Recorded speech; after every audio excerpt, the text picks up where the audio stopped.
So students, let's continue lesson number 6, living and non-living thing. So we have discussed up till the second property, living things move. Now third characteristics is living things need food and water. All the living things eat food to stay alive. Food gives them energy and do work and helps them to grow. Like human beings, animals also require food. Water helps in digestion and regulate the temperature of the body. तो जो living things होते हैं वो ज़िंदा रहने के लिए, alive रहने के लिए उनको फूड की ज़रूरत होती है. सो फूड से उनको एनर्जी मिलता है काम करने के लिए और ग्रो करने के लिए. जब अगर आपने खाना नहीं खाया होगा तो आप ढंग से कोई काम कर पाओगे, आपके अंदर एनर्जी ही नहीं होगी और आप ग्रो भी नहीं होगे. अगर आप हेल्दी फूड नहीं खाओगे, बैलेंस डाइट नहीं लोगे तो क्या आप हेल्दी मैनर में ग्रो कर सकते हो? आपकी हाइट नहीं ग्रो करेगी, आपकी बॉडी नहीं ग्रो करेगी. So all the living beings need food to grow and to work. Human beings की तरह एनिमल्स को भी फूड चाहिए होता है. वाटर जो होता है हमारी बॉडी में को डाइजेशन में हेल्प करता है और हमारी बॉडी टेम्परेचर को मेंटेन करने में, रेगुलेट करने में हेल्प करता है. एनिमल्स क्या हैं? जनरली जो हैं फूड के लिए हंट करते हैं. Some animals eat plants and its products. Plants make their own food. They take water and minerals from the soil. Green plants make their food with the help of carbon dioxide and chlorophyll in the presence of sunlight. So सभी जो animals जो होते हैं वो Hunt करते हैं. कुछ animals जो हैं प्लांट्स पे और प्लांट्स के फ्रूट्स या प्रोडक्ट्स पे डिपेंड करते हैं, वो उन्हें खाते हैं. प्लांट्स जो हैं वो इकलौते ऐसे लिविंग बीइंग है जो अपना खाना खुद प्रोड्यूस करते हैं with the help of they take how they prepare food. They take water and minerals from the soil and उनकी जो ग्रीन प्लांट्स होते हैं, ग्रीन लीव्स होती हैं, ग्रीन प्लांट्स की लीव्स जो होती हैं वो ग्रीन प्लांट्स जो होते हैं वो खुद फूड प्रोड्यूस करते हैं अपना. कैसे? With the help of carbon dioxide and chlorophyll और सनलाइट को यूज़ करके. कार्बन डाइऑक्साइड को यूज़ करते हैं. क्लोरोफिल क्या होता है? इट्स अ केमिकल और यू के compound in the green leaves. Chlorophyll leaves में होता है. उसकी हेल्प से और सनलाइट की हेल्प से वो अपना फूड खुद प्रिपेयर करते हैं. जैसे आपको गैस आग चाहिए होती है, फायर चाहिए होती है अपना फूड प्रिपेयर करने के लिए, उसे कुक करने के लिए, वैसे ही सनलाइट जो है फायर का काम करती है in the process of photosynthesis. This process of food making is known as photosynthesis. जो ये फूड मेकिंग की जो प्रोसेस है, जो लीव्स अपना खाना फूड खुद बनाती हैं with the help of carbon dioxide and chlorophyll in the presence of sunlight, इसको क्या कहते हैं? Photosynthesis. Plants also need for their growth. So plants को भी फूड चाहिए होता है. Extra food is stored in different parts of the plants that we eat. So जो एक्सेस फूड होता है जो प्लांट बना लाता है अपने लिए, वो डिफरेंट पार्ट्स में स्टोर हो जाता है और फिर उसको हम और एनिमल्स, ह्यूमन बीइंग्स और एनिमल्स खाते हैं. Living things grow and die. All living things grow with the passage of time. They are small in the beginning. As they grow, they become older. A baby plant grow into a big plant and chick into a hen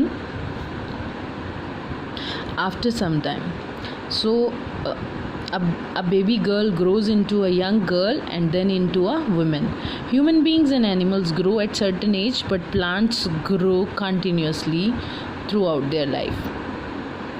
तो animals और plant सारे living things जो होते हैं वो grow करते हैं और डाई मतलब थ्रू आउट वो ग्रो करते रहते हैं और at the end they die. So living organs जो होते हैं टाइम जैसे निकलता रहता है, with the passage of time they वो ग्रो करते हैं. जो स्टार्टिंग में सब चीज़ें छोटी होती हैं और धीरे धीरे वो बड़ी हो जाती हैं, ग्रो कर जाती हैं. जैसे एक स्मॉल बेबी होता है वो ग्रो करके एक एडल्ट बन जाता है, फिर ऐसे ही different stages, then to old age and then finally to the death. And जो hen होती है, चिकन होता है, चिकन क्या होता है, पहले एग होता है, फिर एग से चिकन निकलता है, चिकन से फिर वो hen या कॉक बनता है, and then finally it dies. A girl, छोटी सा एक बेबी गर्ल होती है, फिर वो ग्रो होके यंग गर्ल बन जाती है, फिर विमेन बन जाती है. सो ह्यूमन बींग्स जो होते हैं, ह्यूमन बींग्स और एनिमल्स जो एक सर्टेन एज तक बड़े होते हैं, बट जो प्लांट होते हैं वो continuously throughout their life बढ़ते रहते हैं. लिविंग थिंग्स रिप्रोड्यूस मतलब to give birth to the new life. All living things give birth to young ones to continue their race. This is called reproduction. जो process of giving birth to new life है उसको क्या बोलते हैं, reproduction. सो जो भी living things होते हैं वो यंग वंस को बर्थ देते हैं ताकि उनकी जो रेस है वो कंटिन्यूसली बढ़ती रहे. The human beings and most of the animals give birth to babies. For example, cow gives calves, lion gives cubs. So human beings और जो animals होते हैं वो generally babies को birth करते हैं. जैसे काऊ के बेबी को क्या बोलते हैं, calf, lion, cub, और ह्यूमन बेबी को baby. So all birds lay eggs. They sit on these eggs and to hatch them. Most animals like fish, frog, crocodile, turtle, etc. lay eggs too. Plants reproduce through seeds, stems, roots, etc. तो जो birds होती हैं वो eggs lay करती हैं, फिर उसके ऊपर sit करती हैं, फिर वो hatch करके उसमें से small young babies उनके निकलते हैं. And animals like fish, frog, crocodile, turtle, they all lay eggs. Plant क्या करते हैं, they reproduce through seeds, stems, roots. Seeds तो बीजों से कुछ जो है स्टेम्स काट के भी हम लगा सकते हैं जैसे रोजेस, और कुछ की हम रूट्स लगाते हैं जैसे पोटैटो एक्सेट्रा. लिविंग थिंग्स जो हैं उनके अंदर फीलिंग्स होती हैं. Human beings and other animals feels through different sense organs like nose, ears, eyes, skins and tongue. So human beings हैं, जो एनिमल्स हैं, उनके सेंस ऑर्गन्स होते हैं. These are the sense organs you have already read. So वो sense organs के through feel करते हैं. Animals and insects use different sense organs to search for food and sense of danger. Animals जो हैं और insects जो हैं वो अपनी सेंस ऑर्गन्स का यूज़ करते हैं फूड सर्च करने के लिए और डेंजर्स को भांपने के लिए, अपनी सराउंडिंग को ऑब्जर्व करने के लिए. Animals like cockroaches, house flies and grasshoppers have special body parts to feel changes around. So जो ये एनिमल्स हैं लाइक कॉकरोचेस हैं, हाउस फ्लाइज हैं, ग्रासहोपर्स हैं, इनके पास स्पेशल बॉडी पार्ट्स होते हैं इनके, जो हल्की से हल्के भी जो इनकी सराउंडिंग में चेंज होते हैं उनको ऑब्जर्व कर सकते हैं. Plant do not have sense organs but they can also feel. Plants के सेंस ऑर्गन्स नहीं होते, उनके तो आइज़, नोज़, ईयर्स नहीं होते ना, लेकिन फिर भी वो फील कर सकते हैं. The leaves of mimosa touch me not. Touch me not जो प्लांट है उसका साइंटिफिक नेम है mimosa. Plant close when touched.